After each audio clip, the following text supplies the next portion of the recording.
E aquele conceito que hoje em dia é cada vez mais aplicável da qualidade de vida do paciente em relação a não ele buscar uma sobrevida de ter 2, 3 semanas a mais, mas ele ter uma qualidade de vida nesse momento da vida dele.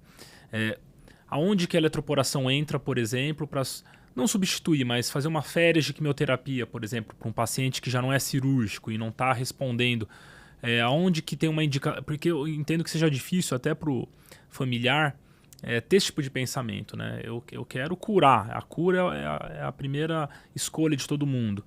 Mas muitas vezes a cura não é nesse momento. Ou tem que ter paciência, ou realmente sentir como que é a agressividade desse tumor ou não. E aonde que entra a eletroporação nesse caso, quando o paciente sofre de fazer muita quimioterapia, aquele paciente que já está debilitado no momento da vida dele, que ele poderia ter uma qualidade maior, como que a eletroporação poderia não substituir, mas ter uma férias de quimioterapia, por exemplo? Vamos por partes. Nesse contexto, a medicina, desde os tempos de Hipócrates, né, é curar às vezes, amenizar frequentemente, confortar sempre. Obviamente, a gente gosta e deseja, e estamos sempre alinhados nessa expectativa de cura. É o que todos buscamos. Quando a cura não é possível, a gente vai procurar amenizar. É quando o que você deseja. Se não é possível curar, você vai querer viver mais tempo com boa qualidade de vida. Neste contexto, é o contexto do câncer de pâncreas avançado, do câncer de pâncreas metastático. A gente vai querer controlar a doença por máximo de tempo possível, com menos sintomas possíveis. Então, nessa questão da quimioterapia, por isso é o que eu falei, a proposta é fazer quimioterapia 6 meses, 4 a 6 meses, eletroporação, depois de 3 meses radiocirurgia, e daí parar a quimioterapia. Para a quimioterapia e vamos ver. É onde eu falo que há pacientes que a gente fez isso há 3 anos e está sem evidência de doença. Há 2 anos está sem evidência de doença. Tomando quimioterapia? Não. Sem tomar quimioterapia. Esse paciente já teve um ganho.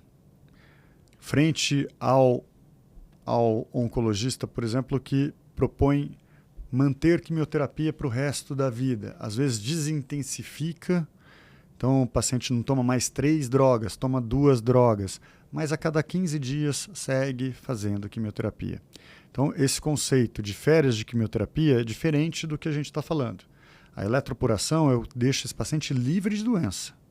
Uma vez que eu deixo livre de doença, eu não estou fazendo férias de quimioterapia. Eu estou, de fato, buscando controle da doença a longo prazo. Diferente de um paciente que faz quimioterapia, o tumor está lá, mas eu vejo que o paciente está muito cansado e o tumor parece que já não está mais reduzindo, daí eu paro de fazer quimioterapia e espero esse tumor voltar a crescer. Isso é a férias de quimioterapia. É algo que se deseja também. A verdade é, se você tiver 2 pacientes, mesma idade, mesma doença, e se eu falar para esses 2 pacientes que os 2 vão morrer no mesmo dia 30 de fevereiro,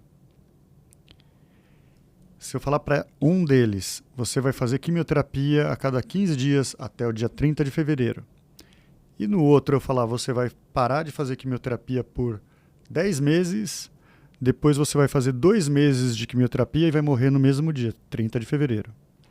Qual cenário é melhor? Acho que quem já fez quimioterapia sabe. Ninguém vai negar. Eu prefiro esse que eu não faço quimioterapia por 10 meses, depois eu faço 2 meses e morro no dia 30 de fevereiro. Então, ficar livre de quimioterapia é um ganho. É um ganho secundário, não é o objetivo de nenhum tratamento, não é em nenhum momento o nosso desejo, olha, você vai ficar livre de quimioterapia. Mas existem situações em que um paciente fica livre de quimioterapia 1 ano, 6 meses, 2 anos, depois a doença retorna, ele volta a tratar a quimioterapia, é muito melhor do que permanecer em quimioterapia. A quimioterapia, de certa forma, te desgasta, te traz sintomas e efeitos colaterais, né? A questão do formigamento, quando a gente fala de oxaliplatina, a questão, às vezes, de diarreia, de soltar o intestino, quando a gente fala de outros, a questão de pele, quando a gente fala, às vezes, de imunoterapia. Então, tem muito benefício você ficar um tempo prolongado sem quimioterapia. A eletroporação não é que a gente faz com esse intuito de férias de quimioterapia. Você faz com o intuito de deixar o paciente livre de doença. Entendeu a diferença do contexto? Um é o contexto que o paciente tem doença e a gente para a quimio sabendo que a doença vai crescer. O outro, não. Eu tratei, esse paciente não tem doença e eu não sei o que vai acontecer. Vai parar a quimioterapia e vamos ver o que vai acontecer. E a eletroporação é um tratamento que ele é muito pouco acessível no Brasil ainda, são em grandes centros que realiza. E é um tratamento que, do ponto de vista técnico, ele também tem a sua complexidade, né? Não é todo intervencionista que realiza. É um procedimento que a pessoa tem que ter um treinamento, tem que ter um N, né? A gente fala de casos realizados. Em relação a outras modalidades de ablação, qual que é a diferença para a gente entender de preço? Ela é muito mais cara que as outras. Em quais contextos que é necessário fazer uma eletroporação e não fazer uma ablação por micro-ondas ou uma crioablação? Aonde que a eletroporação entra além do pâncreas? Como você já disse, por estar perto de vasos e nervos. Eu acho que você tocou num ponto que é importante. A eletroporação é um tratamento mais complexo do que outras terapias que a radiologia intervencionista faz de ablação. Então é mais difícil tecnicamente, é mais difícil saber qual é o melhor momento, o paciente certo. Então a eletroporação hoje, no Vila Nova Star, aqui na Redditor, faz 3 anos que a gente tem. Foi o primeiro centro do Brasil, nós temos o maior número de pacientes tratados. E acho que isso vai ser algo que vai fazer diferença. Eu não acho que a eletroporação vai ser um procedimento para você fazer uma vez por ano. Da mesma forma como operar o pâncreas, eu não acho que deve ser operado por alguém que opera um pâncreas por ano.